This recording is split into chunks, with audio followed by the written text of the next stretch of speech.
Salut, c'est Kenza et voici ma success story. Je m'appelle Kenza, j'ai 32 ans, je tiens le blog La Revue de Kenza depuis 10 ans maintenant. Un blog qui traite de mode, de beauté, de voyage et de lifestyle. Sur Instagram, j'ai 158 000 abonnés, sur YouTube, j'ai environ 33 000 et quelques abonnés, sur Twitter, plus de 20 000.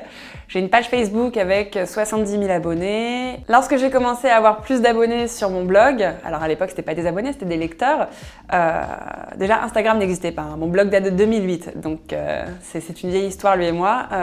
J'ai été très surprise et je me suis rendu compte en fait du nombre de lecteurs que j'avais à travers les commentaires que je recevais.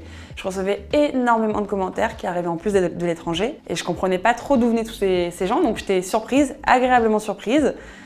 D'autant plus que ce n'était pas du tout le but de la création du blog. Je n'ai jamais communiqué dessus, c'était juste un support sur lequel je m'entraînais à rédiger mes articles comme je sortais d'école de journalisme et que j'avais envie de me faire encore un peu la main. Et puis Instagram est arrivé progressivement dans nos vies, je crois en 2010 ou 2011.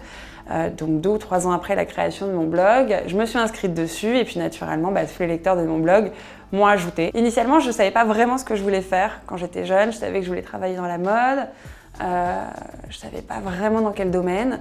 Et c'est pour ça que je me suis lancée dans le journalisme après des études en LEA anglais-italien. Catastrophiques, qui n'ont duré que 2 semaines à la fac d'ailleurs. Je suis partie, l'année qui a suivi, je me suis inscrite via un concours en école de journalisme, j'ai été acceptée et j'ai intégré mon école de journalisme et là je me suis dit ok, j'aime vraiment beaucoup ce que je fais. Très vite, je suis allée taper aux portes des rédactions de magazines mode, complètement au culot.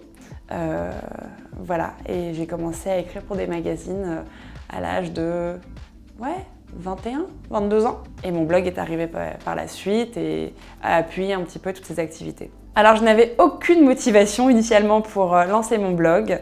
Ce qui s'est passé, pour être très franche, c'est que je sortais beaucoup, j'étais un petit oiseau de nuit, je faisais la fête tout le temps. Et j'étais toujours la bonne copine qui avait un appareil photo avec elle et qui prenait tous ses potes en photo. À un moment, je me suis dit, mais ça peut être intéressant en fait de créer un support sur lequel tu vas pouvoir poster toutes ces photos de soirée, que tes potes puissent les récupérer directement. Et je me suis dit, maintenant que le blog existe, autant écrire dessus, vu que tu sais écrire, que tu as appris à écrire en école, faisant quelque chose. Et c'est de là vraiment qu'est né mon blog. On était très peu à bloguer sur la mode, mais les filles qui bloguaient sur la mode ne se mettaient qu'en avant avec des tenues. Or, moi, je parlais aussi de ma vie perso. Il y avait mes potes qui apparaissaient sur un post sur 2, les photos de mes soirées, de mes repas, de mes vacances. Et c'est comme ça qu'est né vraiment le blog, quoi. Mettre mon blog en anglais, je l'ai fait après la création de celui-ci. En fait, j'ai remarqué que les États-Unis étaient le 2e pays qui me suivait. Donc je me suis dit que ça pouvait être intéressant de traduire mes posts en anglais. Je pense que j'ai dû le faire au bout de 4-5 ans de blogging. J'avais créé une chaîne YouTube parallèlement à mon blog, au cas où, en me disant si j'ai envie de poster une vidéo, je la posterai.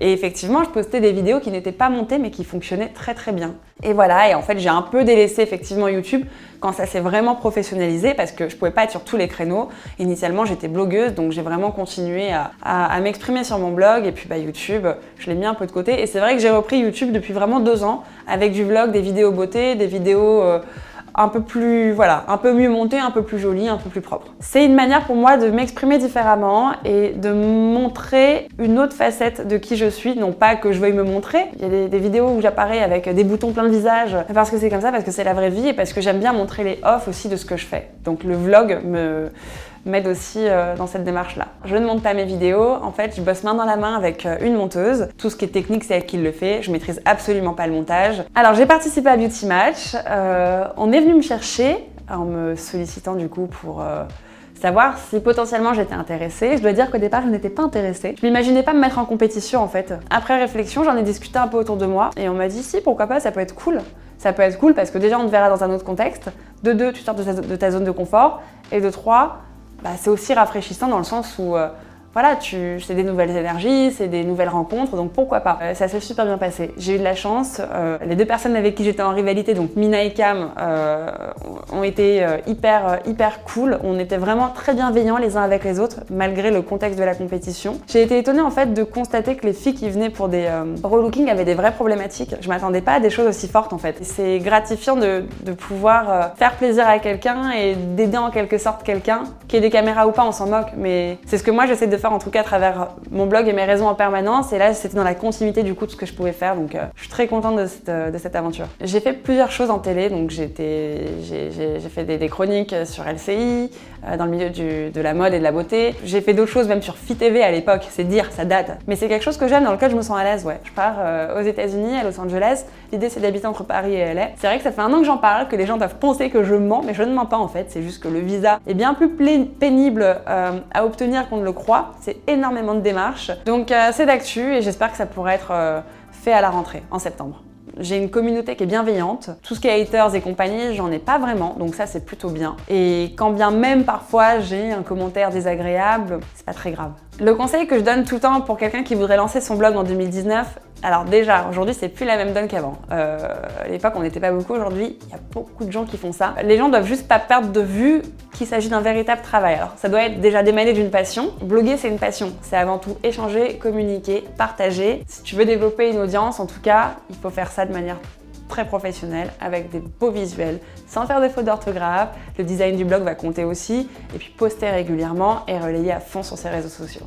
Mes projets pour la suite, donc déjà le gros projet, le big projet de ma vie, j'ai envie de dire, là c'est de partir m'installer aux États-Unis. Et on a un deuxième qui arrive prochainement, qui est dans la continuité de ce que je fais dans le digital, mais sur un autre support. Je vous remercie de m'avoir suivi, j'espère que ma participation à Beauty Match vous aura plu. N'hésitez pas à me suivre sur mes comptes. La plupart de mes réseaux, c'est Kenza SMG, donc sur Twitter, Instagram, YouTube. Mon blog, La Revue de Kenza, et puis je vous retrouve très bientôt.